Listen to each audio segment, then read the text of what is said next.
So monsters in this movie are the good guys. Monsters. And I'm wondering, were you ever scared of monsters growing up? Did you ever think they were hiding under your bed or anything? Monsters. I was scared of everything, and I was scared of funny movies. I was scared of scary movies. I did have that sort of corny thing where I thought monsters were in the closet, and I still don't know if they were or weren't, but I do remember being scared of it, and I sometimes split bedrooms with my brothers, but when I was by myself, I didn't like that, and so I'm glad that the movie isn't like scary looking. Yeah. Because it looks more goofy. I think they have people that really make sure it's not scaring kids, you know. It's going to be great for kids so that they think that monsters aren't scary, right? Right, so then, For the next but the generation. bad news is if you do see a monster, then you won't be scared. But it is a monster. It will be a monster. Right. You're right. So you provide the voice for the Invisible Man. Is there any kind of special prep work that you have to do to think, I'm invisible as I'm playing this character? You know, ideally I would do a lot of that research. But I play this character like he's visible. Okay. That's how smart I was with it. That's cool. It was just, I was more concerned about trying to get little funny laughs out of, you know, when it's for kids and you don't know what's too far, so we would do jokes that were more for adults, and then we do somewhere in the middle, then we do something for kids, and then you do just as many as you can think of for each little scene, and then someone else goes through and goes, this one's more appropriate, this one's not, maybe we'll put this one in for the parents. This one.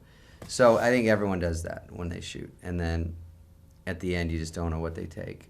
But that's, my job is to do that, and then their job is to make sure the movie makes sense and doesn't go too far in certain ways so parents are comfortable with it. Right. And were you allowed to do a lot of ad-libbing? Yeah, I mean, that's sort of the fun and sort of, I think, the reason Adam gets his dumb friends in there, because, not Selena, she's smart, but the rest of us are dumb. And we get in there, we get to goof around. And sometimes we would do it together on the microphones, which I didn't do in the last animated movie. You know, a lot of these you go in and out, and then they put it all together. Mm-hmm. But Adam wanted to try us all reading the whole script together just to see how it would go and if we could come up with anything extra, and it would be more conversational. And then we went back and did bits by ourselves. But you never know. Sometimes that helps. Oh, that's really cool. I was going to ask you about that, but yeah, so you were all together while you were doing it. At the beginning, yeah, and then we'd come back and do pickup stuff. But he tried to make it together for a little bit, and then I think he and Selena maybe did it later together, because they have most of the stuff together. All right. So you and Adam have worked together since SNL, and I was just wondering, what is it about him that makes you want to work with him like again and again? I think mostly because he's rich. And I feel comfortable around that. But I think because I knew him before SNL, and we were friends already. Okay. So I think that like matters to, it's a squeaky chair. That matters to a lot of people, like who you knew or who you sort of got along with, or even like when you dated someone before things happened, because you know, afterwards you don't know why people hang out. But at least I think we had sort of a base friendship that helped. And then I think we both think the other guy's kind of funny. So that's good. And I think he knows what he's getting when he calls me. And I also appreciate it. So I try to work hard, and I try to add jokes and try to bring something to the table. So it's worth it. And same with Grown Ups, that kind of stuff. We just did another one, and it was the same sort of situation. Oh, I was actually going to ask you about that. Look, I'm way ahead of you. Can you tell us? You are.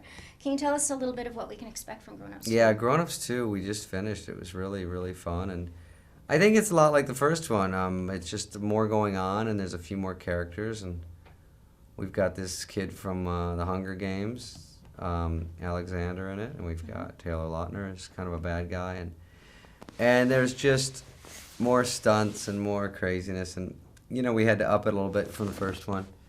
So I think we did. We tried really hard every day to add a ton of jokes and just try to make it better so people will be excited to see a second one. Okay. And I wanted to ask you, at what point in your life did you realize that you were really funny? My You mom had to says make I was it. funny as a kid. I don't believe her, Okay. but she thinks everything's funny. But I think maybe in high school, but I didn't want to do stand-up until I had left high school. But in high school, it was sort of survival, you know, like to be funny because all the good-looking guys were getting the gals. So I was like, what if I can do this? And then that didn't work. But I don't know. I'm still trying. Okay. If you were to check into a hotel for monsters, who would you want for your roommate? Ooh. You know, in the movie, I like that little wolf man, Steve Buscemi. He's funny. Yeah. I like that one, and the mummy's too fat. Maybe Dracula, because he owns it, he'll get a good room. But I'd say the wolf man. Okay. Yeah, he was good. I All like right. that. And is there a movie or filmmaker who that, when you were growing up, did you see a movie that you said, I want to do that? Like something that inspired you? I guess just, maybe Bill Murray, those kind of movies as a kid. Yeah. Ghostbusters and Caddyshack and all that. That would look like a lot of fun. And I didn't know it was hard to make them. I just liked seeing them and it was fun. So I want to do that. Okay. We'll see if it's too late. And is there anyone in the business that you'd like to work with and why? Maybe Bill Murray. Yeah? Yeah. Yeah.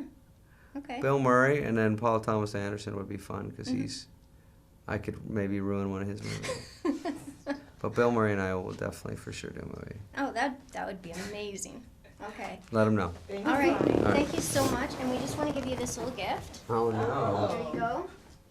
And it's Full of cocaine. it's actually full of Excuse nice me? gifts. Not cocaine, but Oh, there's stuff in it too? there's a ton of stuff in there, so have fun looking through it. Have fun being a That's flight very attendant. good. Look at me while I'm in the airport.